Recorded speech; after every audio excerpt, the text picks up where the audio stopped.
Sí, esto se va a grabar y se va a publicar en la plataforma, ¿no? Entonces les iba diciendo, ¿no?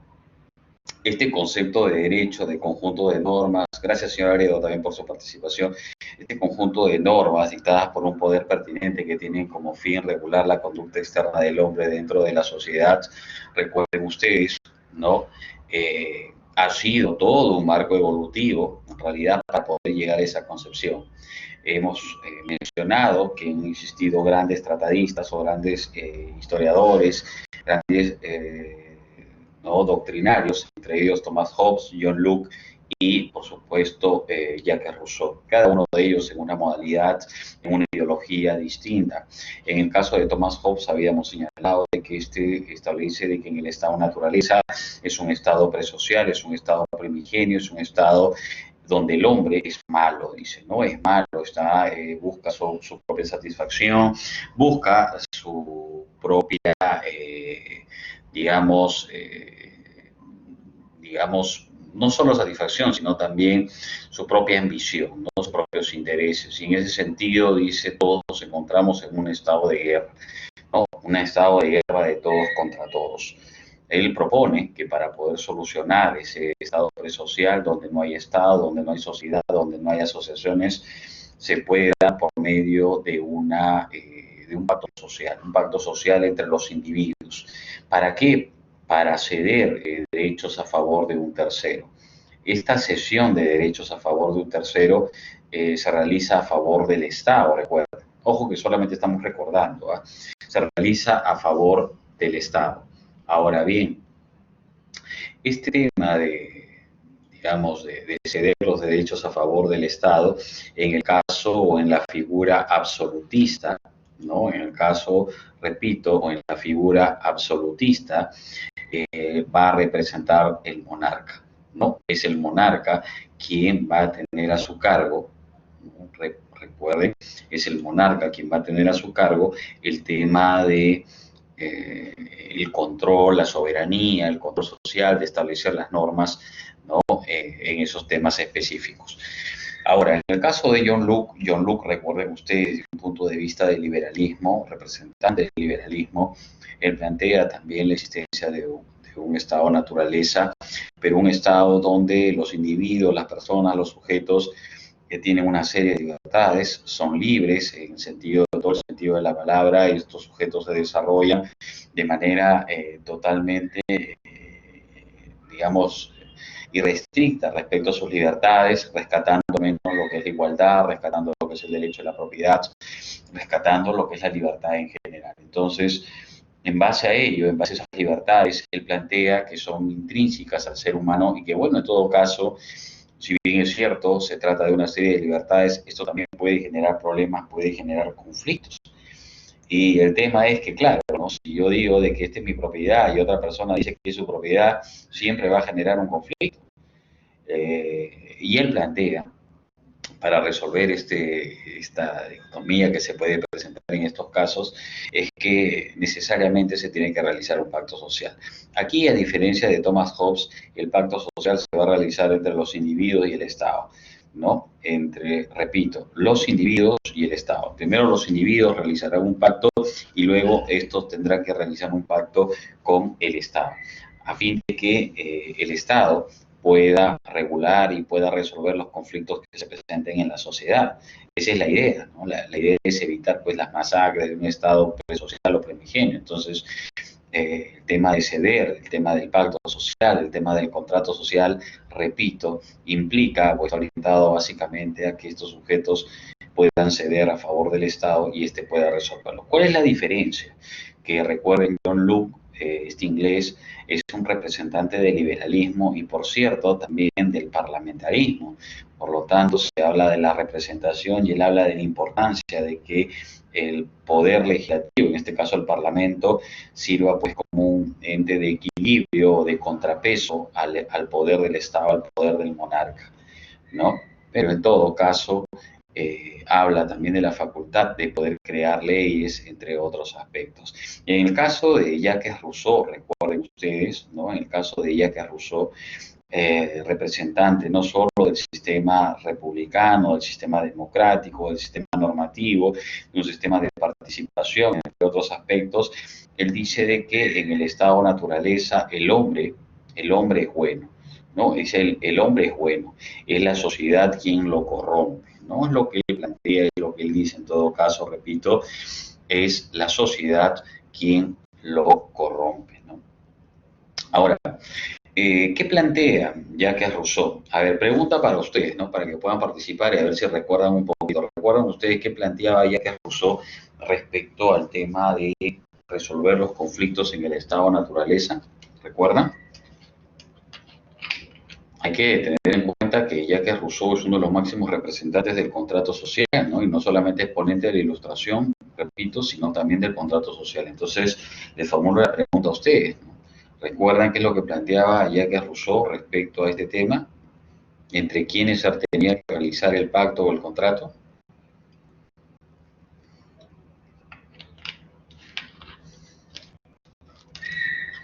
¿Qué opinan? A ver, señorita María de Álvarez, la sociedad. A ver, ¿qué más? A ver, recuerden.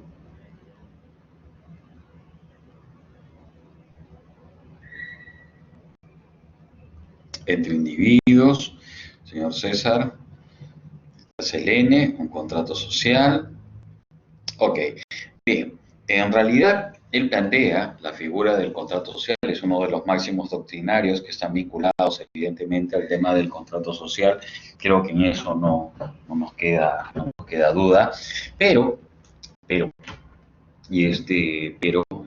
tienen que tener ustedes en cuenta, recuerden ustedes, él plantea, ¿no?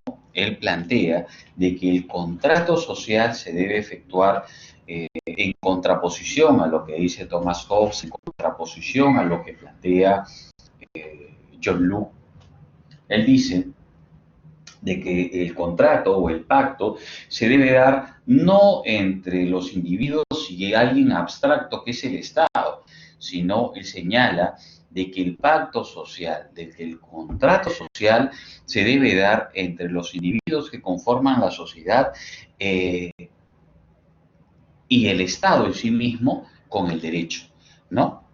En un tema de interpretación, repito, el pacto, el contrato social se debe dar no solo entre los individuos que conforman la sociedad, sino entre los individuos y el derecho, entre el Estado y el derecho. El respeto irrestricto que debe existir, ¿no? Este sometimiento que se da de los ciudadanos, de los individuos y del propio Estado respecto al derecho. Recuerden, por favor, Jacques Rousseau, contrato social, un sometimiento a las leyes, ¿no? Un sometimiento a las normas. Recuerden ustedes que les mencioné en su momento, bueno, los que llevaron conmigo evidentemente, de que en este caso específico estaríamos hablando de un Estado de derecho, ¿no? Un Estado de derecho. Pregunta para ustedes, ¿no? ¿Recuerdan que es un Estado de derecho? Ok, de repente, para no alargar un poco, pues les voy a hacer otra pregunta y esa sí la van a tener que responder. Recordemos que de esta concepción que plantea Jacques Rousseau se habla de un Estado de Derecho, es decir, de un Estado que respete, ¿no? De un Estado que respete las normas, que se someta a las normas, que se someta a las leyes, que esté bajo la dirección de las leyes, no de un monarca, no de un Estado en abstracto, sino de las normas, repito, de las leyes en sí mismas. Y esto es importante, tenerlo presente, tenerlo en cuenta, repito, tenerlo presente, tenerlo en cuenta, ¿no? Sometimiento de los ciudadanos, de las personas, de los hombres a las leyes, a las normas de manera específica, ¿no? Bien, recuerden ustedes, ¿no? Recuerden ustedes, a ver qué dice por aquí, señorita Lucila, es un modelo de orden para un país. Sí, gracias, señorita Lucila, y es uno de los modelos que ha sobrevivido hasta la actualidad. No solo exponente, evidentemente, de la Revolución Francesa, sino como uno de los exponentes de orden que existen dentro de las sociedades más civilizadas. Un Estado de derecho, un Estado de sometimiento a las normas, a las leyes. Creo que dice, plantea que los hombres abandonen parte de su libertad por medio de un contrato social sometiéndose a las normas que da el Estado. Sí, y no solamente las normas que da el Estado, ¿no? En general, incluso el sometimiento del Estado a las normas. Y esto es importante, recordemos el tema ideológico de Jacques Rousseau respecto a lo que es la participación ciudadana en el tema de la elección, en el tema de la democracia, el sistema republicano, ¿no? El sistema de elección ciudadana. Muy bien. Antes de continuar, ¿no? Entonces, pregunta para ustedes, ¿no? Recuerden que no solo se habla de Estado, eh, llamémoslo así, un Estado de Derecho, sino en la actualidad hablamos de constitucional de derecho y, por cierto, hablamos de Estado convencional de derecho. Entonces, les voy a dar, a ver, a ustedes, tienen un minuto para recordar que es un Estado constitucional de derecho y un Estado convencional de derecho, al menos el Estado constitucional. Les doy un minuto. A ver, formulen un concepto. Quisiera que esta vez puedan participar, a los que tengan micrófono, con sus propias palabras, ¿no? No quiero que ustedes traten de generar un concepto con sus propias palabras. ¿Qué vendría a ser un Estado constitucional de derecho? A ver, tienen un minuto.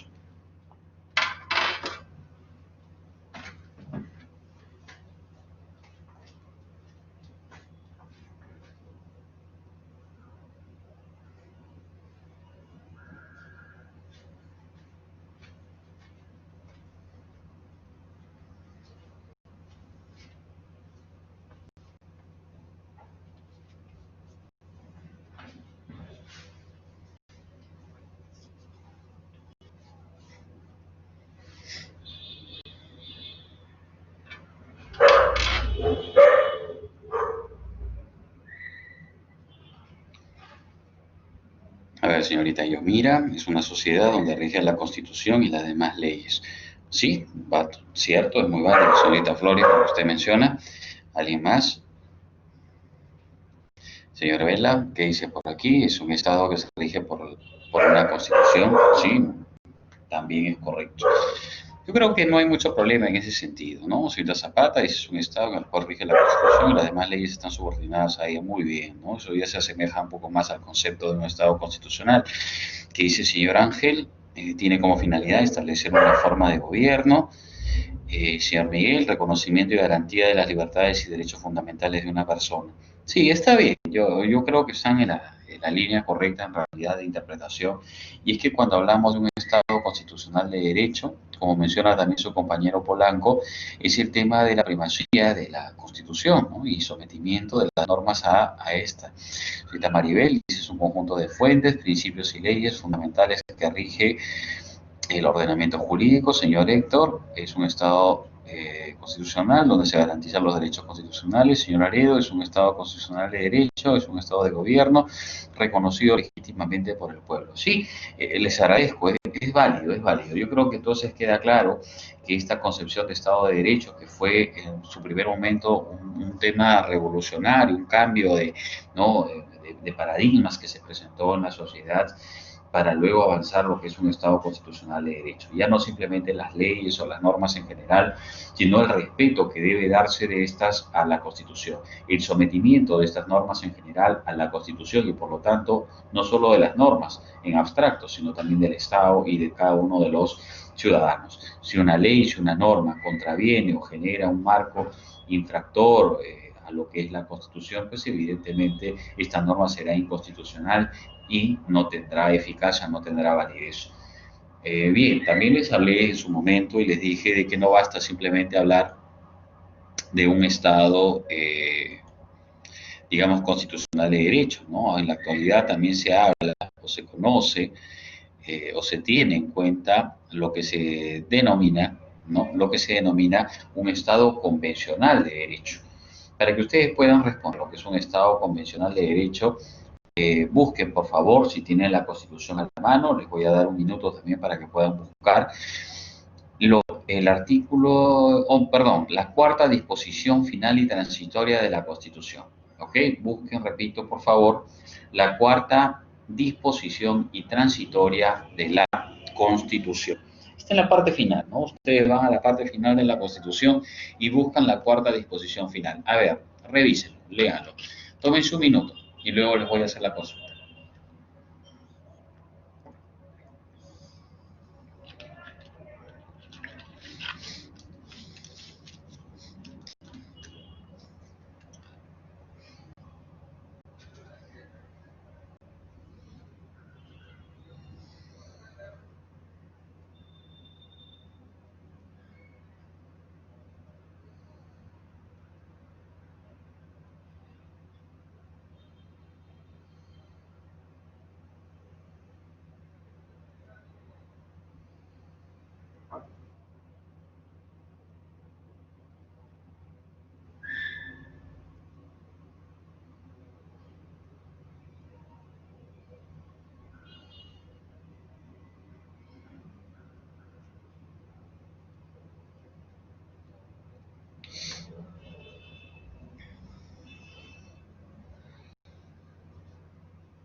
Bien, si alguno de ustedes lo ha encontrado, les agradecería si pueden leerlo, por favor. Les voy a habilitar el micrófono. Si alguno de ustedes lo tiene, levanten la mano, por favor, para habilitarles la posibilidad de que puedan leer el articulado, ¿ok?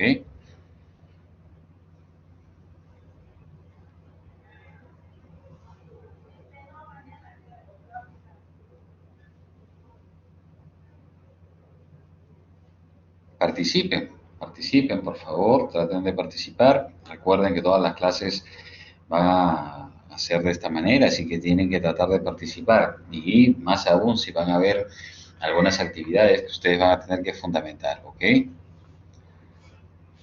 A ver, señorita Gamboa.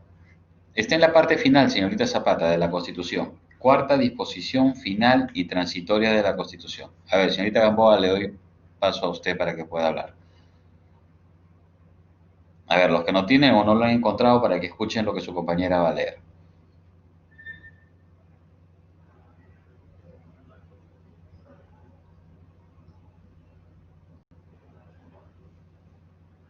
¿Puede habilitar el micrófono? ¿Sí? ¿Se puede o no se puede? Si no, para verificar en el sistema.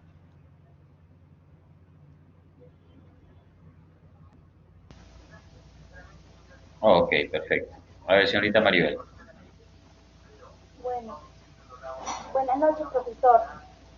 La cuarta Buenas noches. disposición final y transitoria de la Constitución establece lo siguiente. Si un precepto de la Constitución reconoce un derecho, que es objeto de regularización también por un Tratado de Derechos Humanos, aprobado y ratificado por el Perú. Aquel precepto se interpreta de conformidad con dicho tratado. Muy bien, le agradezco, señorita Gamboa. Muchas gracias. De acuerdo a lo que ha señalado o ha leído su compañera, ¿qué podemos interpretar entonces nosotros como un Estado convencional de derecho? Creo que es claro, ¿no? Es claro. Así es, como menciona también su compañero Eric. Gracias, señorita Gamboa, por su participación. Es cierto. Entonces, cuando hablamos de un Estado convencional, ya no solo hablamos de que es un Estado que respeta la Constitución, es un Estado que respeta las leyes internas, sino también nos comprometemos, ya que la Constitución establece, nos comprometemos a cumplir las disposiciones o las resoluciones emitidas por los órganos supranacionales en materia de derechos fundamentales o derechos humanos. Y por cierto, también nos comprometemos a respetar los tratados internacionales sobre derechos humanos. Entonces, miren toda esa evolución que se ha dado a lo largo del tiempo. Por un lado, el tema de el Estado de Derecho en general, el respeto a las leyes, sometimiento a las leyes, a las normas en general. Luego la evolución a un Estado constitucional de derecho, de respeto y restricto a la Constitución y sometimiento de las demás normas a esta. Y por cierto, el reconocimiento o en todo caso la primacía o el ámbito de, digamos, de tener en cuenta que los organismos internacionales en materia de derechos humanos son también un factor importante de interpretación y adecuación en el sistema normativo general. Entonces, repito, importante este marco evolutivo y en base a ello, recuerden ustedes, es que debemos tener en cuenta que el Estado tiene un mecanismo de control social. Ya creo que quedó claro, simplemente estamos recordando, el Estado tiene este mecanismo de control social, puede realizar una serie de disposiciones, crear no solamente normas, sino instituciones que le permitan, ¿no? Repito, que le permitan poder regular el tema de la actividad humana o del ámbito de la convivencia humana. Entonces, habrá que tener presente ello, habrá que tener en cuenta ello y, en todo caso, recordar que como mecanismo de control social el derecho penal resulta ser una de las que más lesividad también puede generar dentro del ordenamiento. ¿Y por qué? Porque el derecho penal como mecanismo de control social puede generar un tema de lesividad, ya que el derecho penal, recuerden ustedes, termina generando una restricción a la libertad personal de las personas, ¿no? Pena privativa de la libertad, por ejemplo, suspensión de derechos, ¿no? Medidas de seguridad, entre otros aspectos que se pueden aplicar dentro del Código Penal que ustedes han estudiado en la parte general. ¿Qué más? ¿Qué más podríamos agregar ahí? En base a la figura de control social, donde el Estado tiene esta potestad, se le establece el jus puniendi, ¿no? Es decir, la potestad o el poder punitivo que tiene el Estado. Y el poder punitivo, esta potestad punitiva que tiene el Estado, le permite tener el monopolio y control de la legislación penal, es decir, considerar o crear en todo caso y generar el marco normativo penal pertinente. Será entonces el Estado, por medio de esta figura de control social o de poder punitivo, quien va a decidir qué tipo de conductas o comportamientos pueden ser considerados como delito o falta. Señorita Gamboa, ¿quiere volver a participar? ¿Está con la mano levantada? O bueno, es de la participación anterior. Si es así, la habilito, si no, bajamos la mano para que no continúe ahí. Entonces les iba diciendo, ¿no? Se mantiene como un tema de participación donde el Estado tiene el control, tiene el manejo. Ahora bien, recuerden ustedes que este poder que tiene el Estado no es un poder limitado, no es un poder irrestricto. Así es, señor Vela, también puede tener no solamente un elemento coercitivo, sino también coactivo, ¿no? En ambos sentidos de la palabra. Entonces recordemos, ¿no? Recordemos, el Estado puede generar normas, tiene ese poder, tiene ese control, tiene ese manejo específico, pero no puede abusar, no puede extralimitarse. Y para ello están los títulos, los principios que rigen no solo la Constitución, sino también que rigen el Código Penal. Para ello, recordar rápidamente entonces el concepto de derecho penal, si no lo tienen, para que simplemente recuerdan y puedan tener presente, puedan tomar nota de ello.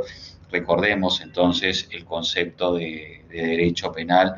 Habíamos dicho en su momento que el derecho penal es un conjunto, ¿no? Recuerden ustedes, es un conjunto.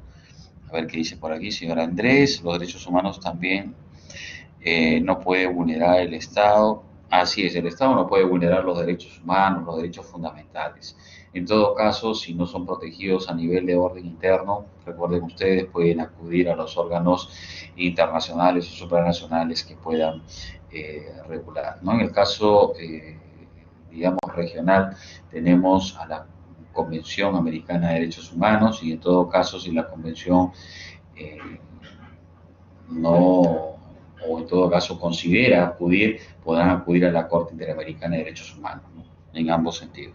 Entonces estábamos en el concepto de derecho penal, ¿no? Ya estamos básicamente en el concepto de derecho penal, recuerden, y este es un conjunto de normas jurídicas que van a definir, ¿no? Que van a definir, recuerden ustedes, a ciertas conductas como delitos y faltas, ¿no? Recuerden eso, por favor.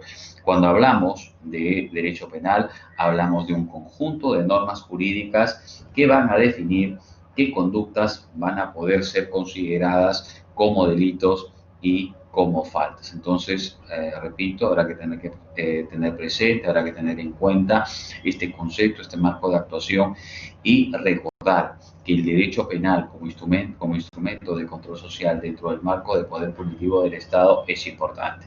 Es importante, ¿por qué? Pregunta para ustedes, ¿cuál es la principal función que tiene el derecho penal? A ver si recuerdan, por favor. ¿Cuál es la principal función que tiene el derecho penal? ¿Recuerdan?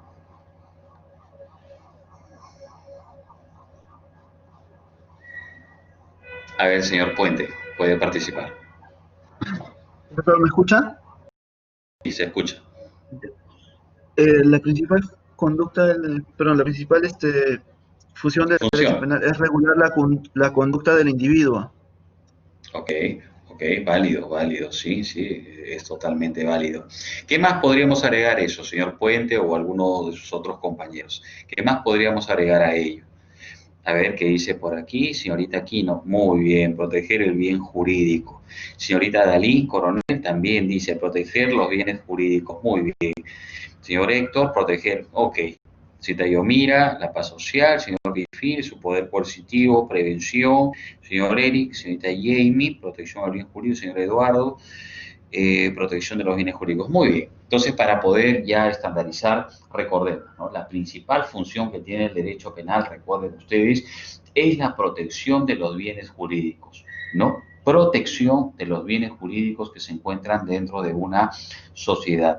¿Qué bienes jurídicos? Si ustedes cogen el Código Penal, y abren en la parte especial, van a encontrar que este tiene una serie de títulos, ¿no? Repito, una serie de títulos, una serie de libros.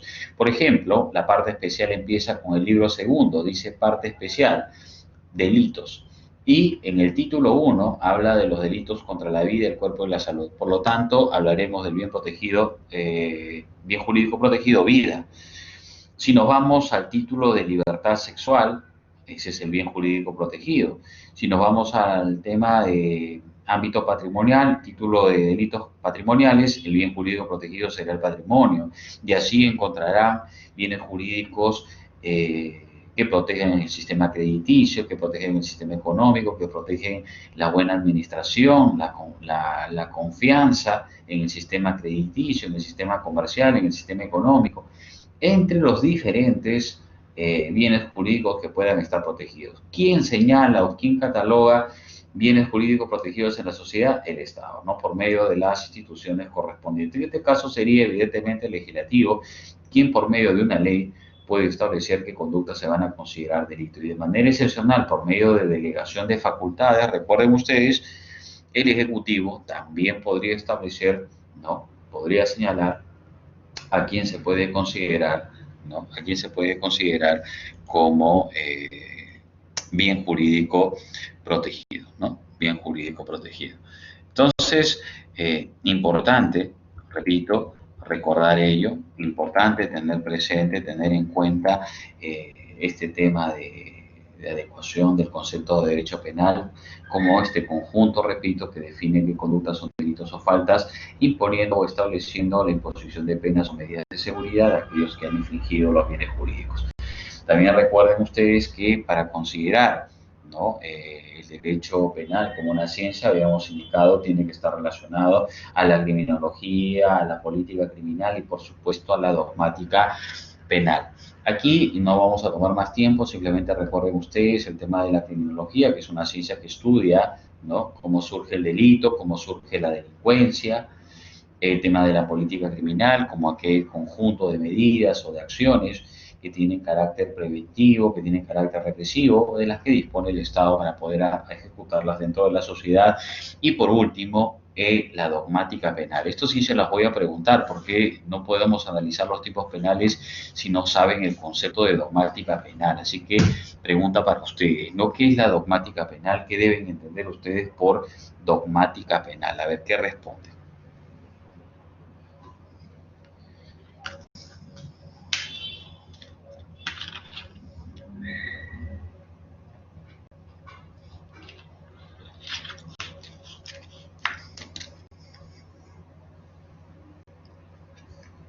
¿Qué vendría a ser la dogmática penal? A ver, les doy un minuto, ¿ok?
Bien, a ver, ¿quién desea participar? ¿Qué es dogmática penal? ¿Recuerdan?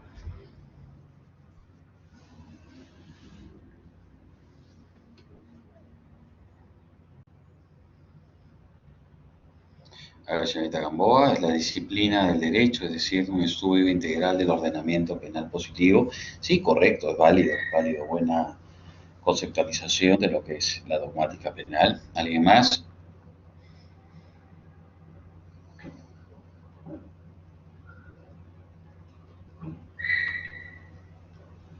¿Qué dice por aquí? Señor Polanco, interpreta los posibles significados y sistemiza ¿no? O sistematiza, dice, el derecho positivo con la finalidad de racionalizar las decisiones de los operadores del derecho.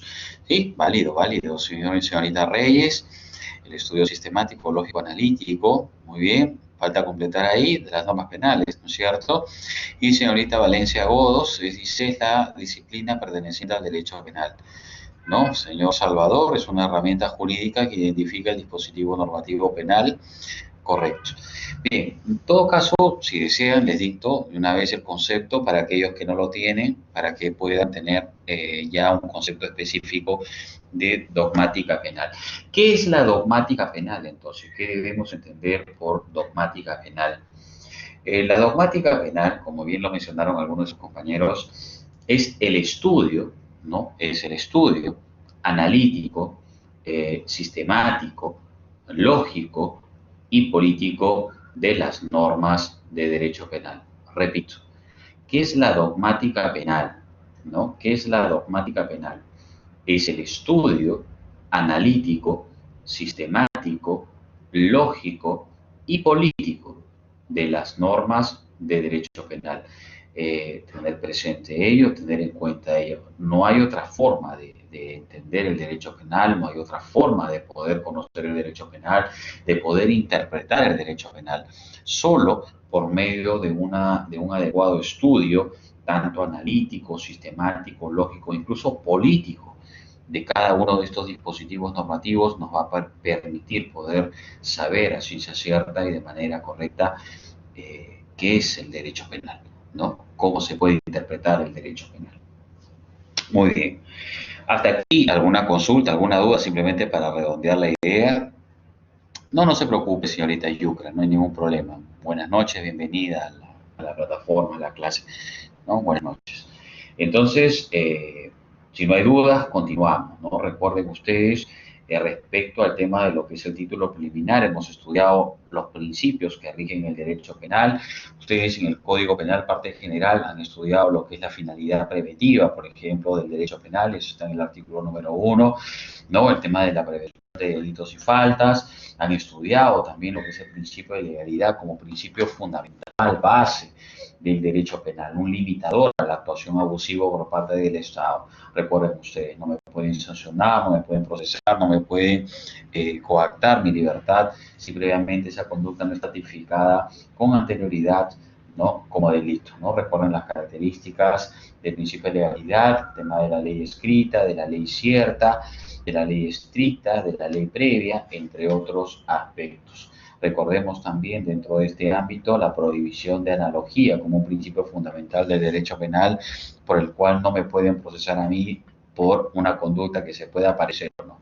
Tiene que estar debidamente establecida en el Código Penal como delito, como falta, para que ésta pueda ser procesada o pueda ser llevada adelante.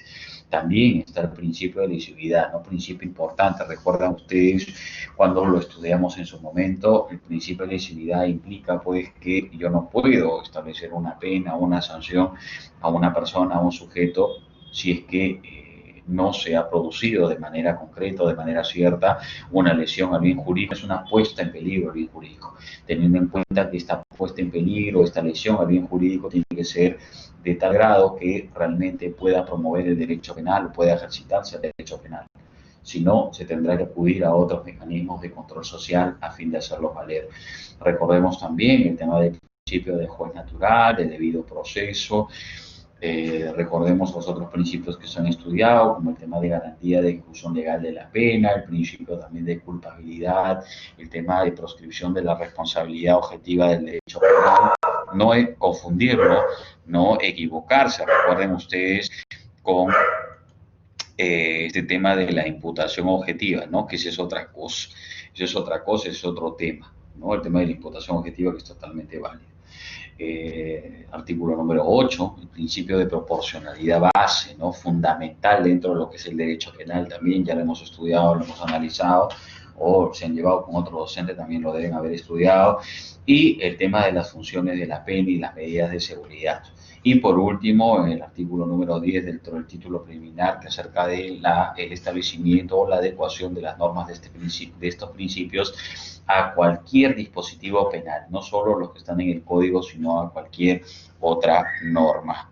Por otro lado, también hemos analizado en la parte general, recuerden ustedes, el tema de la aplicación espacial de la norma, el tema del principio de territorio, el principio de pabellón, ¿no? En qué casos existen las excepciones, el principio de extraterritorio, en qué casos se puede ampliar o se puede aplicar, el tema de la extradición, ¿no? Hemos hablado también del principio de reciprocidad, hemos hablado del principio de representación, hemos hablado de las excepciones a ese principio, el principio de unidad. Hemos hablado también de la aplicación temporal de la norma. Recuerden ustedes, la ley penal es aplicable a la norma vigente al momento de la comisión de delitos punibles, es lo primero que se establece. Y teniendo en cuenta que de acuerdo también al artículo número 7 del Código Penal, se puede hablar de la aplicación retroactiva de la norma penal, pero siempre y cuando favorezca, recuerden ustedes, al reo, ¿no? También hemos hablado acerca de las leyes temporales, recuerden ustedes, y dentro de ese marco el tema de la aplicación combinada de leyes que pueden aplicar en el tema de la resolución de un conflicto penal siempre y cuando favorezca al reo. También hemos hablado acerca de la aplicación personal, recuerden, ¿no? Acerca de la aplicación personal. No solamente hemos hablado del principio de igualdad, hemos hablado de la inmunidad, hemos hablado de la inviolabilidad, hemos hablado del antejuicio y con toda la discusión que se está dando por el tema de la modificación en el Parlamento, ¿no? Respecto a este ámbito. ¿Qué más? Hemos hablado también de la teoría del delito, recuerden ustedes. A ver, pregunta para ustedes, ¿no? Base, ¿no? Esta pregunta es básica. A ver, ¿qué es el delito? ¿No? ¿Qué es el delito? Yo no les voy a preguntar la teoría del delito, derecho punible en general, sino les pregunto, ¿qué es el delito? ¿No? Lo mínimo que tienen que saber es eso, a ver, ¿qué es el delito? Si desean participar por micrófono, también pueden hacerlo. Señor Puente, a ver, participe. Bueno, la definición de delito es la acción típica, antijurídica y culpable. Muy bien, señor Puente, le agradezco, señor Jorge, por su participación, es correcto. Señorita Rita dice, son las leyes. Señorita Dalí, es una conducta típica, antijurídica y culpable. Sí, muy bien, ya recordaron. Esa es la definición clásica, llamémoslo así, desde un punto de vista general. Gracias, señorita Aquino, es una acción típica, sí. Para que recuerden, ¿no?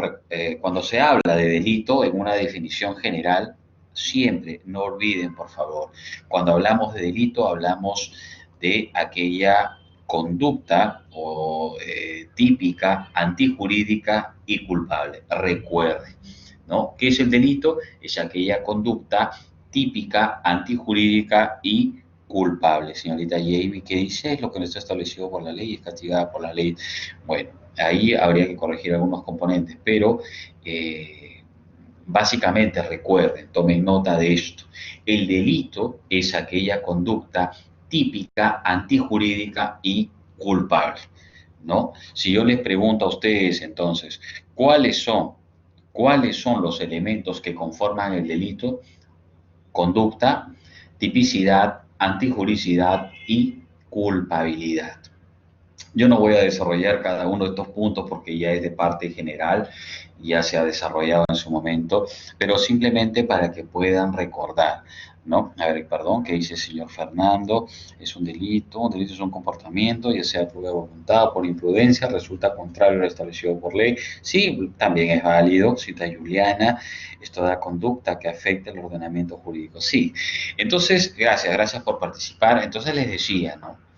Que estos elementos, conducta, tipicidad, antijuricidad y culpabilidad, implica, cuando se habla de conducta simplemente, ya saben ustedes, este comportamiento, estos hechos que se pueden presentar, puede tener un componente negativo y puede tener un componente positivo. Si es positivo, ya saben, el tema de la acción, si es negativo, el tema de la omisión, en el tema de la tipicidad, ¿qué se ha estudiado? A ver, pregunta para ustedes, ¿qué se ha estudiado? A ver, señor Aredo, ¿recuerdan? ¿No? En el tema de la tipicidad, ¿qué se vio en tipicidad?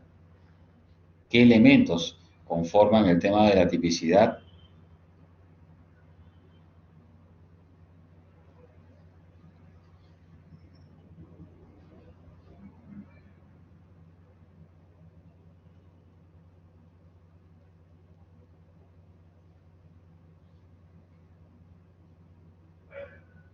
Muy bien, señor Puente.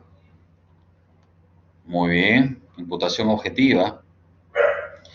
A ver, Los tipos penales. Ok, cuando hemos hablado de tipicidad, simplemente para aquellos de sus compañeros, gracias señor Jorge, gracias señor Eduardo, recuerden ustedes, ¿no? Cuando hemos hablado de tipicidad, hemos partido por el tema de la tipicidad objetiva, en principio, identificar qué es un tipo penal. Recuerden ustedes que es la norma penal, es la descripción, este supuesto de hecho enmarcado en una norma penal, tipo penal, la descripción específica de la conducta delictiva. Hemos hablado de la tipicidad objetiva, que es la descripción de esa conducta delictiva. Hemos hablado de los sujetos que participan dentro del tipo penal, sujeto activo, sujeto pasivo, ¿no? Hemos hablado del marco de causalidad o el nexo de causalidad que está inmerso dentro de la estructura normativa del tipo penal. Hemos hablado de la imputación objetiva, tanto de conducta como de resultado, y hemos hablado también de la imputación subjetiva. Todo ello se encuentra dentro del marco de tipicidad, ¿no? De tipicidad. Dice señor Areo, los cuales son los penales, ¿no? Que tienen un supuesto de hecho, que son una hipótesis, muy bien, correcto, respecto al tema de los tipos penales. Muy bien, señor Eduardo. Entonces, hemos hablado de tipicidad, hemos hablado también de antijuricidad, de aquello que es contra el ordenamiento legal, contra el ordenamiento jurídico. Claro, está con las especificaciones que se han señalado en la ley. Analizando también que en principio pueden existir causales que eximen de responsabilidad o en todo caso convierten en jurídico esa conducta en principio antijurídica, valga la, ¿no? El tema de la paradoja o la contradicción aparente, pero una conducta que está tipificada en un tipo penal o está encuadrada en un tipo penal como delito puede resultar jurídico, totalmente válido. Ejemplo de antijuricidad, perdón, de algún supuesto de eximiente de responsabilidad, ¿dónde lo encontramos? ¿Recuerdan?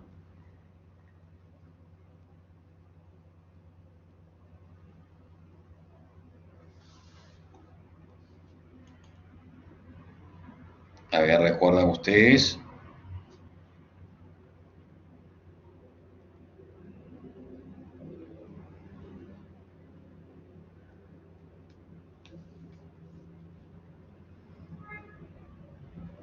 Ok.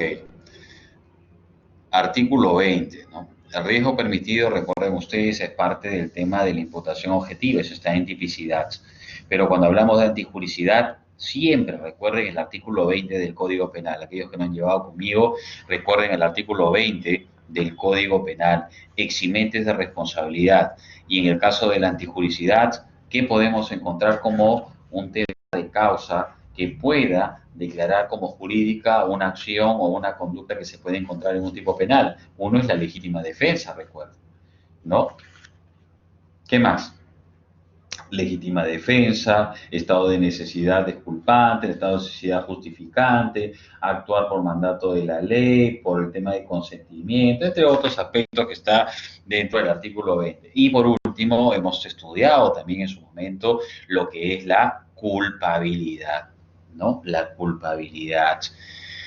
Y ya saben ustedes, en el marco de la imputación, para poder imputar responsabilidad penal, perdón, y reprochar responsabilidad penal a la persona, a la gente que aparenta cometido un acto delictivo, tenemos que primero identificar si cuenta con la capacidad, si es mayor de edad, si cuenta con la capacidad también psicológica para poder asumir, vuelvo a repetir, responsabilidad penal, ¿no?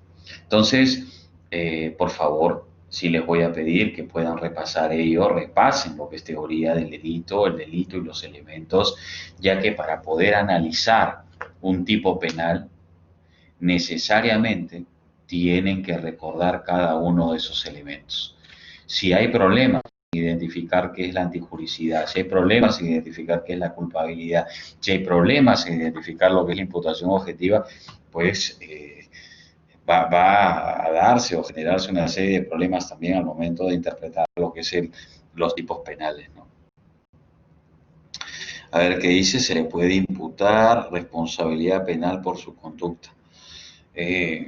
Bueno, si tiene una conducta y depende, ¿no? Si es un delito de peligro, si es un delito de resultado, sí, por supuesto, ¿no? Por ejemplo, conducción en estado de ebriedad es un delito de peligro. No hay un resultado, el sujeto no ha matado a nadie, ¿no? pero está conduciendo en estado de ebriedad, por lo tanto es un delito de peligro y por el simple hecho de haber realizado ese comportamiento, esa conducta, va a ser procesado, ¿no? Y va a tener una sanción. Y lo mismo puede pasar con una conducta que termine generando un resultado específico como el tema del homicidio, ¿no? O una estafa, que evidentemente genera un resultado, un tema de lesión específica al bien jurídico protegido. O también puede presentarse en los casos de delitos por omisión. Ya hemos estudiado también el tema de la omisión propia, la omisión impropia, recuerden ustedes, y que como un tema de conducta negativa también implica un tema de sanción, ¿no? Un tema de sanción. Hemos estudiado también en la parte general, recuerden ustedes, vamos repasando, ¿no? El tema del error de tipo, error de prohibición, error culturalmente condicionado. Hemos estudiado lo que es el intercrimen, fase interna, fase externa, cómo es que se produce el tema de ideación, deliberación, decisión. Hemos estudiado el tema de la preparación, ejecución, consumación. Hemos hablado también de la tentativa. Pregunta para ustedes, si recuerdan rápidamente, ¿qué era la tentativa? ¿Recuerdan?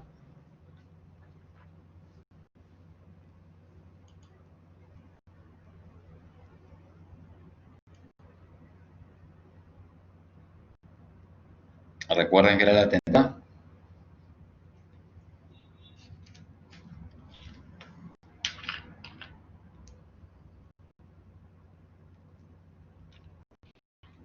A ver, señorita Yomira, la acción de intentar algo.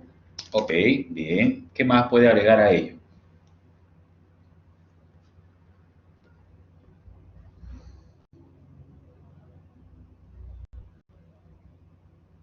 A ver, señor César, la acción que pone en riesgo el bien jurídico. Señorita Selene, planificar el hecho para no consumarlo. Señor Eduardo, es una acción tipificada que no se completó. Bien.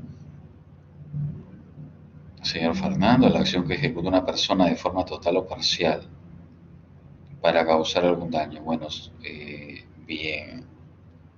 A ver. ¿Qué más? Ese delito falta no consumado. Vamos al artículo 16, ¿no? Ya ustedes trabajen. Gracias, señor David, señora Diana, señorita Maribel, ¿no? Señor Fernando y a cada uno de los que han participado. La tentativa, de acuerdo al mismo artículo del Código Penal, dice, ¿no? En la tentativa, el agente comienza la ejecución de un delito que decidió cometer sin consumar, ¿no? Que decidió cometer sin consumarlo. Entonces, creo que queda claro también y podemos entender en este caso que cuando se habla de tentativa, hablamos, siguiendo aquí el concepto también del doctor Villavicencio Guerreros, como la interrupción, una interrupción que se da al proceso de ejecución del delito, ¿no? Repito, es la interrupción del proceso de ejecución del delito. Entonces, se puede presentar en diversos ámbitos, ¿no? Se puede presentar en diversos ámbitos. Ustedes ya han estudiado, han analizado el tema de la tentativa y cuando se puede interrumpir de manera voluntaria, de manera involuntaria, ¿no? Ya saben, de manera voluntaria, desistimiento, arrepentimiento, involuntaria por factores externos, ¿no? Que también se puede presentar. Así es, acabada, inacabada. Ustedes pueden revisar el artículo 17 también, tentativa inidónea, pueden revisar el 18, que es de sentimiento voluntario o arrepentimiento, entre otros aspectos. Que dice por aquí, señorita María Fátima, es un principio de ejecución de delito no consumado. Señorita Maite, sin intención de cometer el delito. Cita Juliana, es la tentativa de forma imperfecta. Muy bien, a cada uno de ustedes. Muy bien, señor Eduardo también. Entonces recuerden, vayan repasando, por favor, eso sí les voy a pedir, vayan repasando el Código Penal parte general. Hemos estudiado también el tema de autoría, recuerden ustedes, artículo 23 del Código Penal, se ha estudiado, se ha analizado el tema de autor directo, autoría inmediata, coautor, el tema de instigación, el tema de participación, cómplice primario, cómplice secundario, ¿no? Y así se ha ido revisando y analizando cada uno de los componentes del Código Penal, ¿no? Del Código Penal. Ahora bien, vamos a ingresar ya al análisis básicamente de lo que es la parte especial, Se dice parte especial, ¿por qué? Porque contiene la descripción de aquellos tipos penales, ¿no?, que incorporan un supuesto de hecho delictivo, ¿no? Un supuesto de hecho delictivo. Es decir, en la parte especial se describe, se detalla aquellos comportamientos, aquellas conductas que van a determinar, ¿no?, que van a determinar una infracción o una lesión al bien jurídico protegido. Repito, una lesión, una afectación al bien jurídico protegido. En este caso específico, estamos en el título número 1, que trata acerca de los delitos contra la vida, el cuerpo y la salud, ¿no? Repito, delitos contra la vida, el cuerpo y la salud. En este caso, de los delitos que están vinculados en el capítulo 1, ojo, capítulo 1 de homicidio, ¿no? Capítulo 1 de homicidio. En el capítulo 1 de homicidio estamos básicamente dentro de los delitos que afectan o que se dan contra la vida del individuo, de la persona, ¿no? Repito, delitos contra la vida de la persona. Bien jurídico protegido, la vida. Entonces, vamos a entrar a analizar ya de manera concreta, de manera específica, cada uno de los tipos penales dentro del capítulo número 1 de homicidio. ¿Ok? Capítulo número 1 de homicidio. Bien, antes de empezar la explicación, antes de hablar de ello, quisiera también hacerles mención a lo siguiente. Yo les he subido a la plataforma, ustedes van a encontrar en la plataforma en semana 1, ¿no?, en la parte donde dice desarrollo de contenidos, hay un PDF que se detalla la estructura de los delitos, ¿no? En este caso es la estructura de los delitos contra la vida, el cuerpo y la salud. Esa estructura, ese PDF que contiene, repito, esa estructura, se las voy a poner ahora para que ustedes la puedan visualizar, aquí está, contiene la estructura que nosotros vamos a estudiar, que vamos a analizar de los tipos penales. Ahora, ustedes van a ver que simplemente está la estructura, está la descripción de la estructura, pero no está el contenido. Y esto es un tema ya que implica que ustedes puedan estar presentes, puedan estar conectados en la clase o en todo caso puedan revisar la grabación, ¿no?, de la clase. Pero no va a estar el contenido de manera directa porque es parte del tema de la pedagogía que ustedes puedan estar presentes y puedan ir tomando nota, ¿no?, de cada uno de los componentes que van a conformar, repito, la estructura, ¿ok? Repito, que van a conformar la estructura de estos tipos penales. Entonces, ustedes pueden advertir que está, por ejemplo, el artículo 106, que trata de homicidio simple, y inmediatamente está la estructura que se va a trabajar. ¿Cuál es la estructura? Tenemos que desarrollar qué es la tipicidad objetiva, ¿no? Tenemos que desarrollar el verbo rector, tenemos que desarrollar el bien jurídico protegido, el sujeto activo, el sujeto pasivo, el tema de la tipicidad subjetiva, el tema de la antijuricidad, el tema de la culpabilidad, el tema de la consumación, el tema de la tentativa, ¿no? Y por último, la pena que se establece para ese delito. ¿Ok? Hasta aquí queda claro, ¿sí? ¿Alguna consulta, alguna duda respecto a la forma que se va a trabajar y se va a desarrollar estos delitos? ¿Dudas, consultas?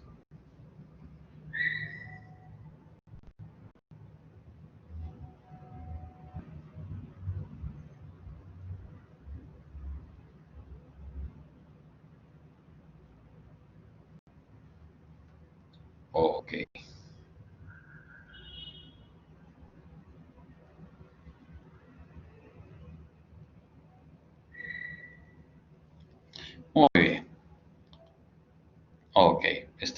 Sí, todo lo vamos a desarrollar. Los que han llevado conmigo saben que todo se desarrolla en clase, ¿no? Entonces vamos a trabajar ese tema, ¿ok? Vamos a trabajar. Bien, a ver, entonces, empecemos, ¿no? Empecemos. Todos, por favor, tienen que tener, ya saben, su código penal. Creo que está por demás decirles que tienen que tener su código penal. Por mí no hay ningún problema si lo tienen de manera virtual, si lo tienen en el celular, si lo tienen a la mano. La cosa es que tengan su código penal, ¿ok? Bien, entonces nos vamos al artículo 106. ¿Qué dice el artículo 106? Voy a pedir la participación de ustedes. A ver, ¿alguno de ustedes, por favor, puede leer el artículo 106 del Código Penal? Para no estar llamando por nombres. Muy bien, señorita Rita, por favor, le doy pase.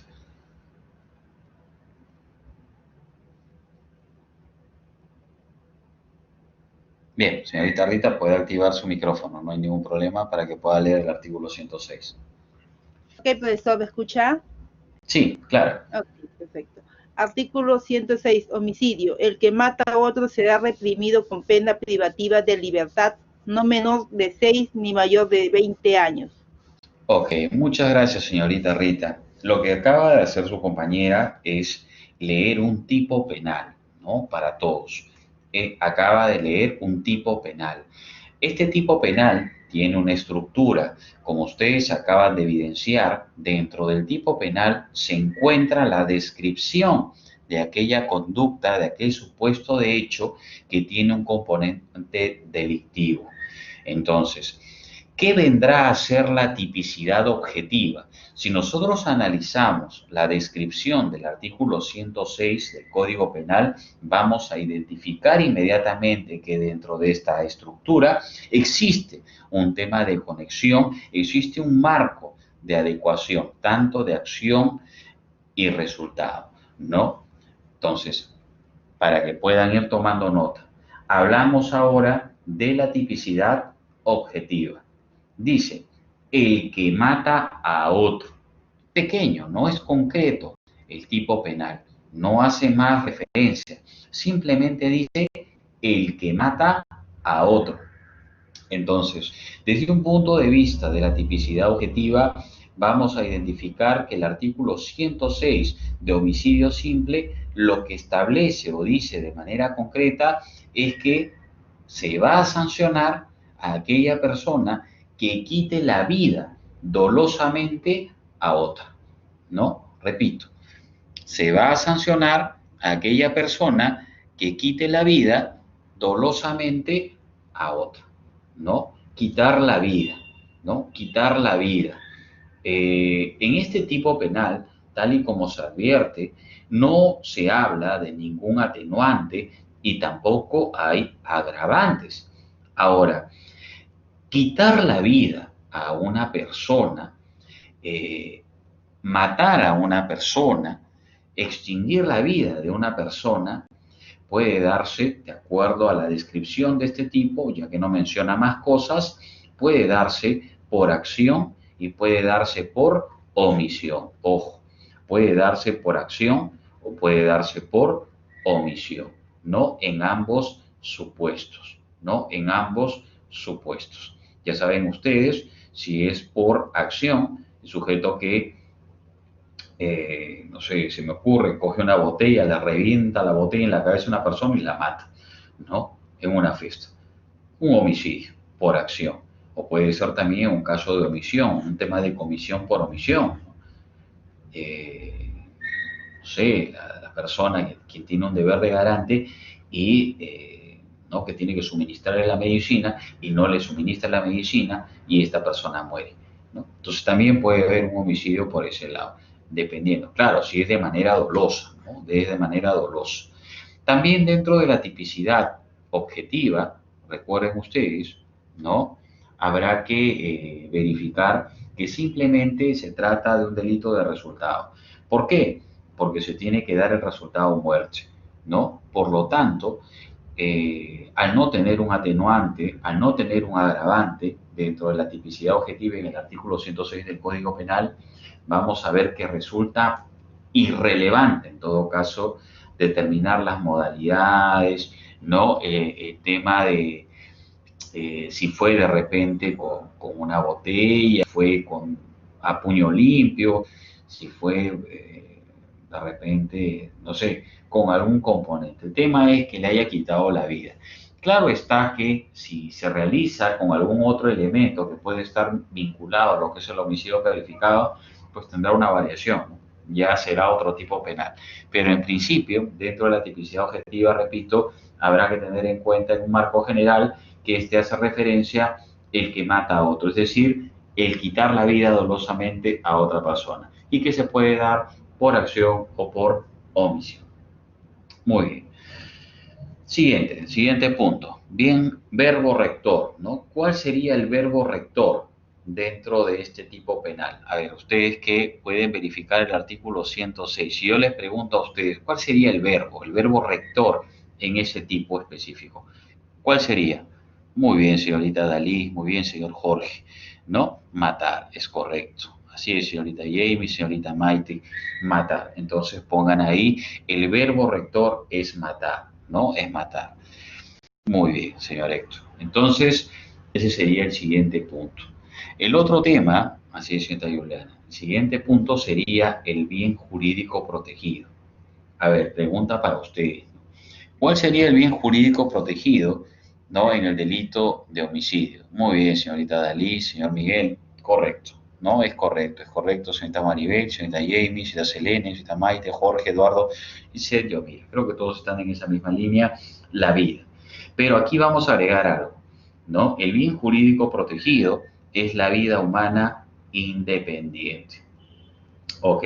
Repito, es la vida humana independiente. A ver, por curiosidad, ¿no? Pregunta para ustedes. ¿Se puede matar a una persona jurídica o no? A ver, ¿qué opinan? ¿Qué dicen ustedes? ¿Puedo matar a una persona jurídica o no?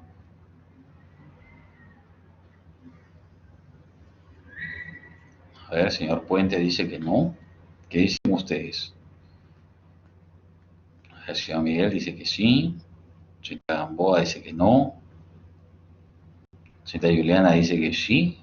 No. Sí. No. Total. A ver. ¿Sí o no?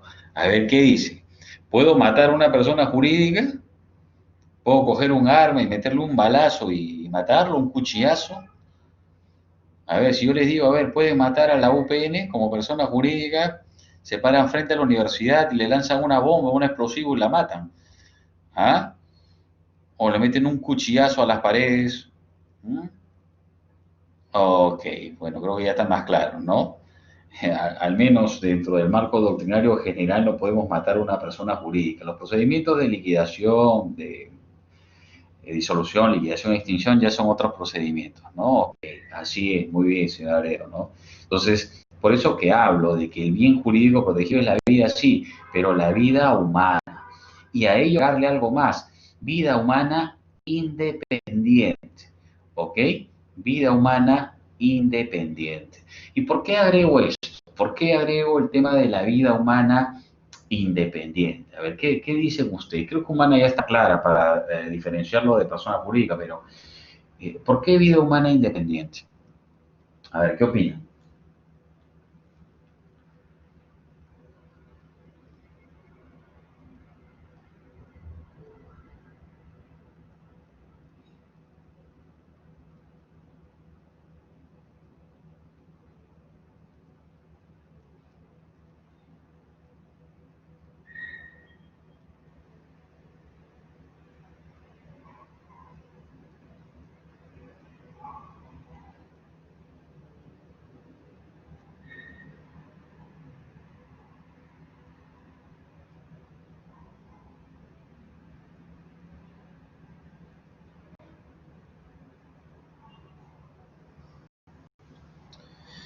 A ver, ¿qué dicen por aquí?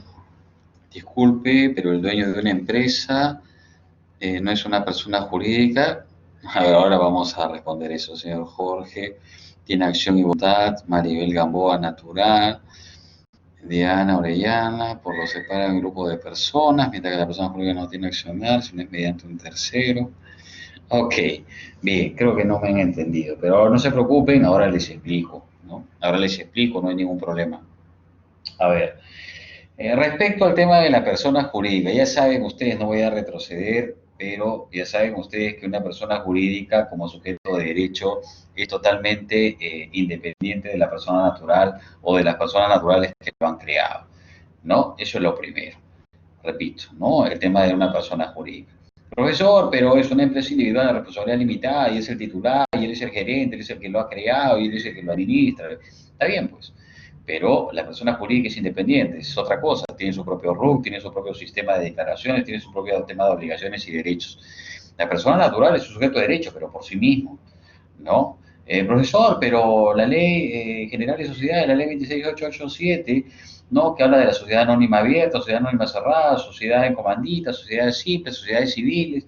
¿No? Está bien, pues son sociedades y con ellos se pueden crear personas jurídicas, pero las personas jurídicas son independientes, ¿no? No sé si habrán llevado el tema de constitución, de repente van a llevar ustedes constitución de empresa.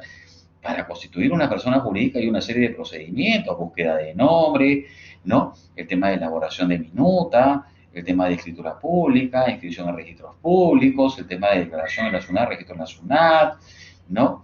El tema del ámbito laboral, el tema de los permisos sectoriales, el tema de permiso de licencia de funcionamiento, y todo ello. Ya está, tienes tu persona jurídica para que pueda realizar actividad económica, pero es totalmente independiente. ¿Yo puedo matar a una persona jurídica? No. Entonces, que yo pueda de repente hacer que una persona jurídica ingrese en un tema de extinción es otra cosa. Pero cuando hablamos de quitar la vida, cuando hablamos de matar, por eso la explicación de la tipicidad objetiva solo se puede dar frente a una persona que tiene, pues como bien jurídico protegido, una vida humana, ¿no? Es evidente, una vida humana. Una vida humana independiente. Ahora, cuando yo hablo de una vida humana independiente, quiere decir una vida humana autónoma, que se pueda digamos, pueda darse por sí misma, que pueda mantenerse por sí misma, ¿no? Y una vida humana independiente se da desde el parto, ¿no? Desde el parto podemos hablar de una vida humana independiente. ¿Y por qué hago esta precisión de vida humana independiente? Porque si yo hablaría de una vida humana dependiente, ¿a qué tipo de delito me podría estar refiriendo? A ver, si hablaría o haría mención a una vida humana dependiente, ¿a qué tipo de delito me podría estar refiriendo? Muy bien, al aborto. Así es, al aborto. Entonces, repito, como bien jurídico protegido en este delito de homicidio simple, es la vida humana independiente. Y recuerden ustedes, se considera como vida humana independiente desde el parto, ¿no? Desde el parto. El objeto material, en este caso del delito, pues, es la persona, ¿no? Es la persona. Claro, con vida. Ojo, aquí les planteo un caso, ¿no? Y ustedes me dicen si es homicidio o no. A ver, hay una persona que está caminando y de repente, ¿no? Empieza a estornudar, empieza a toser en la calle, en la avenida. Se saca su mascarilla y empieza a toser, a toser. Y de repente se desploma, ¿no? ¡Pum! Se desploma. Y bueno, el sujeto fallece, ¿no? Acaba de fallecer, se ha desplomado. Pero una de las personas que lo vio que este individuo estaba tosiendo y que estaba haciendo una serie de estornudos, ahogándose en plena calle, tiene tanta rabia que coge un cuchillo, ¿no? Se acerca sobre el cuerpo y lo empieza a cuchillar, ¿no? Y empieza a cuchillar y empieza, digamos, a desgraciarse, como se dice coloquialmente, con el cuerpo de esa persona que está fallecida, ¿no? La pregunta es, ¿puedo imputar yo a esa persona el delito de homicidio, no? ¿Qué dicen ustedes?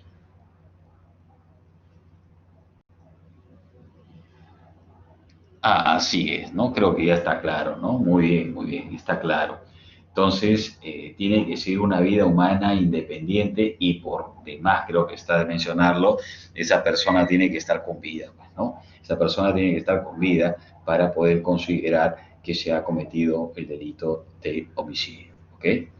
Bien, sujeto activo, ¿no? ¿Quién es el sujeto activo dentro de la descripción de este tipo penal? ¿Quién es el sujeto activo? Ok, asesino, agresor. Ok, vamos a ir al análisis del tipo. ¿Qué dice el tipo? El que mata a otro. ¿Quién es sujeto activo? Dice el que mata. El que mata. Entonces, el sujeto activo puede ser cualquier persona. Cuando dice que, el que, bueno, puede ser cualquier persona. Es un delito, es un tipo simple. No establece una cualificación especial, no hay una exigencia especial respecto al tipo penal. Es un delito común, ¿no? Es un delito común.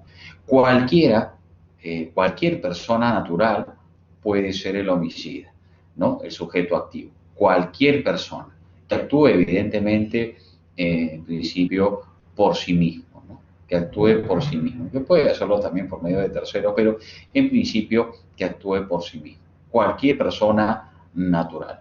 A ver, nuevamente una pregunta por curiosidad. ¿Una persona jurídica puede ser un asesino o no? A ver, ¿qué dice?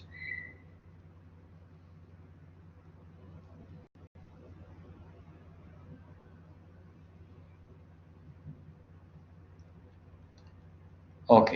¿De acuerdo a qué articulado, de acuerdo a qué marco, a ver, del Código Penal? A ver si recuerdo.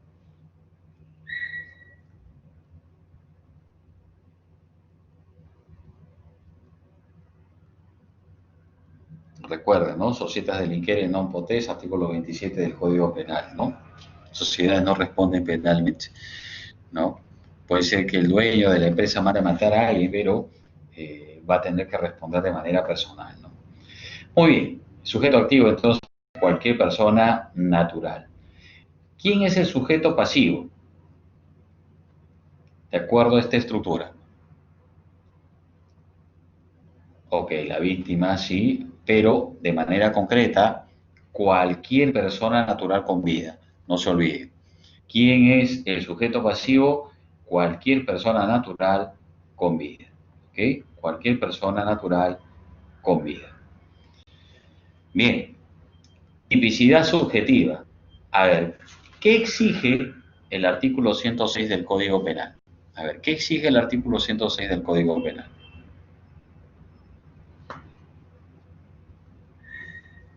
¿Qué tipicidad subjetiva se aplica? ¿Dolo o culpa?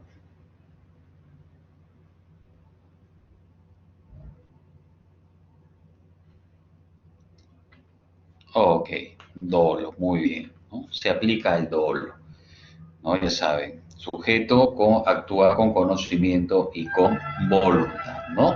Tiene que ser dolo. Puede ser con dolo directo, dolo eventual, ¿no? Entre otros aspectos, ¿no? También con consecuencias necesarias podría darse, pero es un delito doloso, ¿no? Es un delito doloso. Antijuricidad. Ya saben ustedes, habrá que verificar previamente para poder aplicar la antijuricidad de la conducta o del hecho, verificar que no concurre ninguna causa o algún eximente de responsabilidad que establece el artículo 20 del Código Penal. Puede ser que Julio mató a Pedro, ¿no? Julio mató a Pedro. Eh, ¿Hay un sujeto activo? Sí. ¿Hay un sujeto pasivo? Sí. ¿Hay una tipicidad objetiva? Claro, ¿no? Le acaba de quitar la vida a una persona. Dolosamente sí, tenía la voluntad de quitarle la vida, por supuesto, ¿no? Tenía la intención de quitarle la vida. Eh, la pregunta es, ¿basta simplemente eso para poder declarar el tema de la responsabilidad o antijurídica su actuación? No. De repente el sujeto le disparó a Pedro en legítima defensa, ¿no? De repente Pedro quiso matarlo. Entonces, recuerden, para poder hablar de la antijuricidad de un hecho, primero siempre tenemos que verificar que no concurran ninguno de los eximentes de responsabilidad que están establecidos en el artículo 20 del Código Penal, ¿no? legítima defensa, estado de necesidad justificante, estado de necesidad disculpante, el tema de consentimiento, entre otros ámbitos, ¿no? Señor Eduardo, que sea imputado. Eso es el tema de culpabilidad. Ahora estamos en antijuricidad. Cuando hablamos de culpabilidad, recuerden, vamos a hablar específicamente que se le pueda reprochar o se le puede imputar responsabilidad penal a la gente. Para ello tendremos que verificar, uno, si el sujeto tiene la capacidad de responder penalmente, ¿no? Recuerden ustedes, en el artículo 20 del Código Penal, lo vamos a encontrar en la primera parte. Uno, está exento de responsabilidad el que por anomalía psíquica, entonces habrá que verificar si tiene algún tema de anomalía psíquica, y en el artículo 2, ¿no? El menor de 18 años también es eximido de responsabilidad. Por lo tanto, en el tema de la culpabilidad, lo primero que habrá que verificar es ello, ¿no? Uno, si es mayor de edad, si puede responder penalmente, si no está dentro de un eximente de anomalía psíquica, si el sujeto sabía realmente de que su actuar iba contrario al ordenamiento jurídico o si no existía alguna norma que exigiera no una actuación distinta o diferente de la que hizo el sujeto, ¿no? En el tema, repito, de la culpabilidad. Entonces, para reprochar, recuerden ustedes, culpabilidad, tenemos que verificar previamente que no exista ningún componente de eximente para imputar responsabilidad. Cuando hablamos de consumación, recuerden ustedes, hablamos de cumplimiento de cada uno de los elementos constitutivos del tipo penal. Repito, cuando hablamos de consumación, a ver un momentito, disculpen. Bien, repito, cuando hablamos de consumación, hablamos del cumplimiento de todos los elementos constitutivos del tipo penal. Cumplimiento de los elementos constitutivos del tipo penal, es decir, que se haya cumplido con lo que dice el tipo. El artículo 106 dice el que mata a otro. Entonces, hay consumación si le quitó la vida, ¿no? Si le quitó la vida. ¿Qué pasa si le disparó 2 balazos? Quería quitarle la vida, pero el sujeto salvado, ¿no? Lo lleva en una ambulancia y le salvan la vida. ¿Hay consumación o no? ¿Qué dicen ustedes? ¿Hay consumación? No, no hay consumación. Queda en grado de tentativa. Entonces ya saben ustedes que este delito admite la tentativa, ¿no? Al ser un delito de resultado, admite el grado de tentativa. Es decir, se trató de ejecutar el delito, pero no se logró consumar. Y la pena, ya saben ustedes, no menor de 6 años ni mayor de 20, ¿no? Ni mayor de 20. Bien, preguntas, consultas, dudas respecto al artículo 106, a este tipo penal específico, por favor, si tienen alguna duda.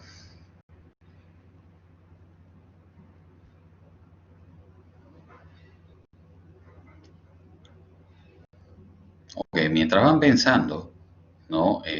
Voy a dar algunas indicaciones también respecto a la actividad o al tema de práctica de campo 1.